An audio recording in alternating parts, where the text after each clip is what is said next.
किया और इस गौरव को बढ़ाया वो भूमिहार ब्राह्मण है।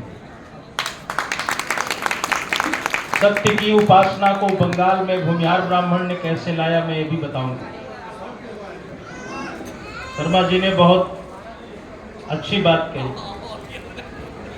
भूमिहार कोई जातिगत नाम नहीं, ये एक विभ्रम, यह विशेषण मात्र। विशेषण को संज्ञा कैसे बना लिया गया, जो पीछे भाई लोग खड़ा होकर भाषण दे रहे हैं प्लीज बैठ जाए। मैं अपने 2 कार्यक्रम रद्द करके आया और हमारे साथ काम करने वाले कलीग ये अच्छा नहीं मानते। मुझे एक इंटरव्यू बोर्ड में दिखाया गया कि ये आपका वीडियो है, आप एक जाति के पक्ष में बोल रहे हैं। तो मैंने उनको कहा कि एक प्रतिष्ठापित यौधेय ब्राह्मण जाति के विरुद्ध यदि कोई शंकराचार्य बोलेगा तो उसका प्रत्युत्तर देना पड़ेगा। इसलिए मैं बोल रहा हूं कि आपसे निवेदन है कि आप लोग अपने स्थान पर बैठकर सुने, नहीं तो यहां बुलाने का आपका परिश्रम जाया जाएगा और मेरा 3 दिन का नुकसान। हेलो, हम सब कुछ भूल रहे हैं। सहजानंद सरस्वती जी के सामने मोबाइल बंद करिए भाई साहब। स्वामी सहजानंद सरस्वती जी के आगे कोई बहुत बड़ी चुनौती थी नहीं, बहुत छोटी चुनौती तो आज है कि सारा सोशल मीडिया गाली देने के लिए खुला है। स्वामी सहजानंद सरस्वती के सामने कोई भारत के किसी पीठ के शंकराचार्य ने आपके जाति पर प्रश्न चिन्ह नहीं खड़ा किया, वो अंग्रेज खड़ा कर। और उसका कारण था, पीछे वाले कम बोले, स्वामी जी तो रीजने के सिद्धांत को वस्तुतः चुनौती दे रहे थे, लेकिन भूमिहार ब्राह्मणों ने खुद 3 भ्रामक प्रचार किए। ये दोष का पाप इनको लगा और इस दोष से पांडे जी उभरने में समय भी लगेगा। पीछे वाले शांति रखेंगे, मुझे बहुत अच्छा लगेगा, सरस्वती का अपमान नहीं होगा। यदि कार्यक्रम में आए हैं तो शांति से सुनिए,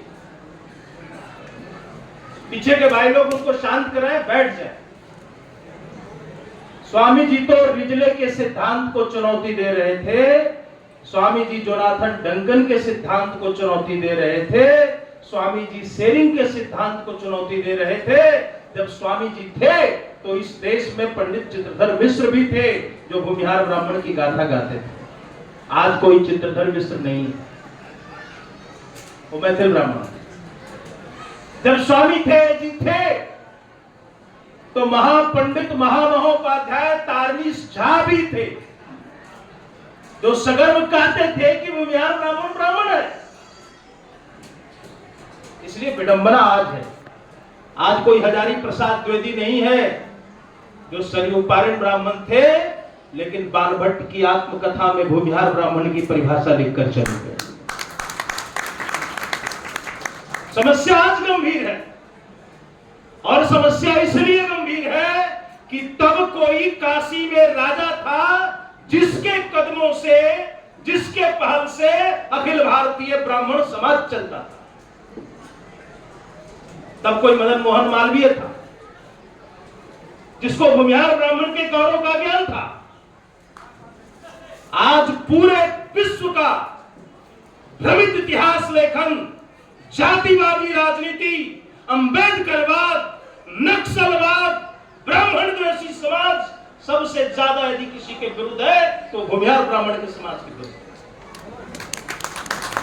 और आडंबर पूर्ण, कपटी पूर्ण, विद्वेष पूर्ण लेखों का जो खजाना खड़ा किया जा रहा है उसको तोड़ने में हजारों साल लग जाएंगे। आप तोड़ नहीं पाएंगे यदि आज आप जागृत नहीं हो। ये अच्छा, मां पीतांबरा परिधाना का एक पीतवर्णी वस्त्र आपने धारण कर लिया। मैं सोशल मीडिया को देखते रहता हूं, आर्य प्रहलाद गिरी जी है वो भी देखते रहते हैं, वो भी आयुधजीवी ब्राह्मण। तो मैं आता हूं कि भूमिहार ब्राह्मण भगवान से कैसे परिभाषित है, उस बिंदु पर आता हूं। भूमिहाराः प्रजायन्ते परशुरामस्य प्रभावतः एतस्माद् शाश्वतो धर्मः ब्रह्मवृत्ति प्रतिष्ठापकः। जब जब ब्राह्मण की वृत्ति गिरेगी यह भूमिहार ब्राह्मण ही उसको उठाएगा, क्योंकि भूमिहार ब्राह्मण ही परशुराम के प्रभाव से इस संसार में जी रहा है। अरे स्वामी सहजानंद के पहले भी गौरव, किसी व्यक्तित्व को मानक बनाना ठीक है, रूढ़ी बनाना अपराध है। कब तक उभरोगे? सहजानंद के पीछे नहीं देखना है आपको अपने समाज को। दुकानें खुली दिल्ली में 3000 दुकानें स्वामी सहजानंद सरस्वती के नाम पे, मैं उनकी चरण वंदना करता हूं। कोई समाज बनता है त्याग की भावना। एक अमेरिकन इतिहासकार हुआ, उसको न मैथिल होने का द्वंद्व है, न सरयुपारिन होने का द्वंद्व है, न क्षत्रिय होने का द्वंद्व है, न वैश्य होने का द्वंद्व है। इसलिए वो 18वीं 19वीं शताब्दी के इतिहास पर भारत में काम किया और यह लिखा कि काशी, टेकारी, दूसरे अन्य राज्य जो इस्लामिक सत्ता के खिलाफ लड़कर उठे, वो भूमिहार ब्राह्मण के नेतृत्व में खड़े। इसी क्रिस्टोफर बैली ने लिखा कि भूमिहार की सबसे बड़ी ताकत क्या है। भूमिहार ब्राह्मण समाज की सबसे बड़ी ताकत की ओर उसने स्पष्टता से लिखा है। उसने लिखा है कि Bhumihars are known for clan fraternity, अपने समाज के अंदर के भ्रातृत्ववाद के लिए जाने जाते हैं। काशी राजा का सैनिक बल इतना बड़ा नहीं है जितना बड़ा सामाजिक बल है। और उदाहरण देता है कि एक युगल किशोर, राजा पंडित युगल किशोर बेतिया के पक्ष में 4 लाख भूमिहार ब्राह्मण उस जमाने में खड़ा हो रहा था जब यह देश बक्सर का युद्ध हार चुका था। इतिहास की सारी भ्रांतियां इस समाज का अध्ययन मिटा सकता है। चलिए हम बक्सर पे बात पे आएंगे। इस देश के प्रधानमंत्री जी को बड़ा गौरव है कि उन्होंने अयोध्या बना दिया, लेकिन यदि मेरी आवाज नरेंद्र मोदी तक पहुंच जाए किसी कारण से, तो ये अमित शाह और नरेंद्र मोदी तक पहुंचने दीजिए और आरएसएस वालों तक पहुंचने दीजिए कि बाबर के खिलाफ यदि किसी ने पहली लड़ाई लड़ी तो यह कूटबद्ध है, इतिहासबद्ध है, भूमिहार ब्राह्मण ने लड़ी। मदारपुराख्यम भूमिहारा द्विजास्तुए तेभ्यस्य यवनेन्द्रश्चैव महायुद्धं संभूतपुरा तेभ्यस्य ब्राह्मणाः सर्वे पराभूता अभवंस्ततः। यह कान्यकुब्ज, बृहद कान्यकुब्ज कुल दर्पण पुस्तक 1528 में लिखी। और खानवा के युद्ध के बाद खानवा का राजा जो युद्ध लड़ने आया, राणा सांगा, इतिहास का विराट पुरुष है, इसमें कोई संशय नहीं है। लेकिन कम से कम इतिहास में उनका नाम तो है। अनंतराम त्रिवेदी को जब यह सूचना मिली कि अयोध्या में मंदिर तोड़ी जा सकती है, वो एक ब्राह्मण सेना लेकर यवनों को विरुद्ध युद्ध करने के लिए कानपुर के पास मदारपुर पर गए। और याद रखो कि राणा सांगा को युद्ध भूमि से हटाना पड़ा था, लेकिन अनंतराम त्रिवेदी ने मदारपुर में बलिदान किया बाबर के तोपों के आगे। स्वामी जी ने एक छोटा उदाहरण भी दिया है ब्रह्मर्षि वंश विस्तार में। स्वामी जी क्या कह रहे थे और आपने क्या समझ लिया? स्वामी जी ने कभी नहीं कहा कि कोई ब्रह्मर्षि समाज है। स्वामी जी ने कभी नहीं कहा कि ब्रह्मर्षि कोई जाति है। स्वामी जी ने कभी नहीं कहा कि ब्रह्मर्षि कोई वर्ण है। और वेद की ओर देखेंगे तो वही व्यास ऐत्रेय सूत्र है लेकिन ब्रह्मर्षि, विश्वामित्र क्षत्रिय है लेकिन ब्रह्मर्षि, बाबरी शूद्र जाति में पैदा हुए हैं लेकिन ब्रह्मर्षि है। ब्रह्मर्षि कोई भी हो सकता है। ब्राह्मण जन्म से सिद्ध होता है क्योंकि उसका पिता ब्राह्मण है और माता ब्राह्मणी है और उसकी परंपरा ब्रह्म व्यक्तित्व से बंधा हुआ है, तभी वो ब्राह्मण हो सकता है। ब्राह्मण होना गौरव का बात है। इसलिए ब्राह्मणत्व का गौरव भूलकर कोई भूमिहार बने, कम से कम मुझे ये पसंद है। और समाज की पुनर् व्याख्याएं होती रहनी चाहिए, लेकिन सत्य तक पहुंचकर व्याख्या होनी चाहिए। एक महत्वपूर्ण बात है, विप्र राजेंद्र दिग्विजय एक पुस्तक लिखी गई।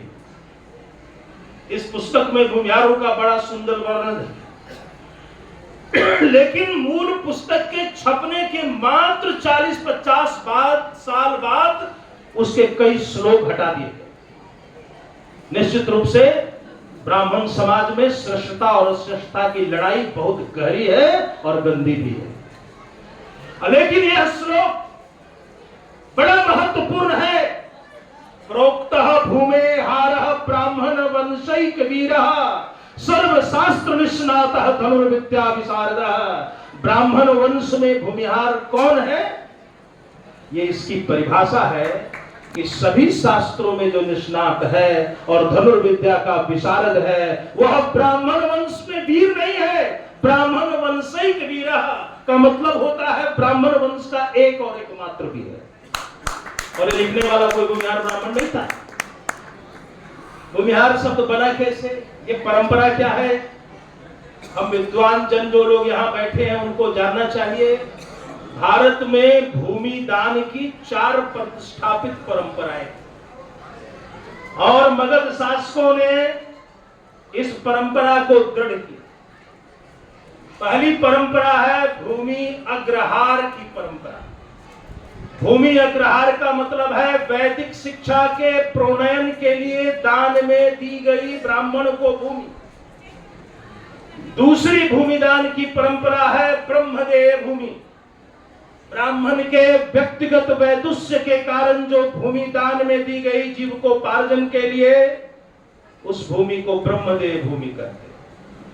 देव संस्थानों, देवालयों, देवनिलयों और देवायतनों के रक्षणार्थ और प्रोन्नयन के हेतु जो भूमि दान में दी जाती थी, उस भूमि को देवदेय भूमि कही जाती थी। ये मगध देशीय परंपरा थी, जिसका विस्तार सार्वदेशिक रूप से संपूर्ण भारतीय उपमहाद्वीप में हुआ। चौथी भूमि मठार भूमि थी।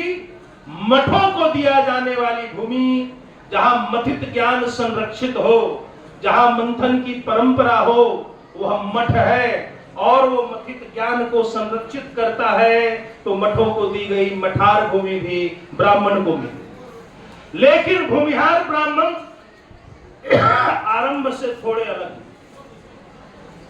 क्यों अलग? भीष्म का भी प्रश्न कि ब्राह्मण कितने प्रकार के होते, और एक उत्तर महाभारत में भी है, वैसे वेदों में भी उत्तर है। महाभारत कहता है ब्राह्मणों द्विविधा राजन, ब्राह्मण 2 प्रकार के, प्रवृत्तश्च निवृत्तश्च। जो कर्मकांड में प्रवृत्तमान है वह भी ब्राह्मणों की एक बड़ी संख्या है, लेकिन दूसरा ब्राह्मण जो है वह निवृत्तमान, यानी कि वह निवृत्त कर चुका है। यह महाभारत की घोषणा है, निवृत्तो अहम प्रतिग्रहात्, मैं प्रतिग्रह से स्वयं को निवृत्त करता। लेकिन यहां 2 मौलिक भेद समझने की जरूरत है। क्या भूमिहार ब्राह्मण दान नहीं लेता? मूर्खतापूर्ण बात। भूमिहार ब्राह्मण दान ले सकता है,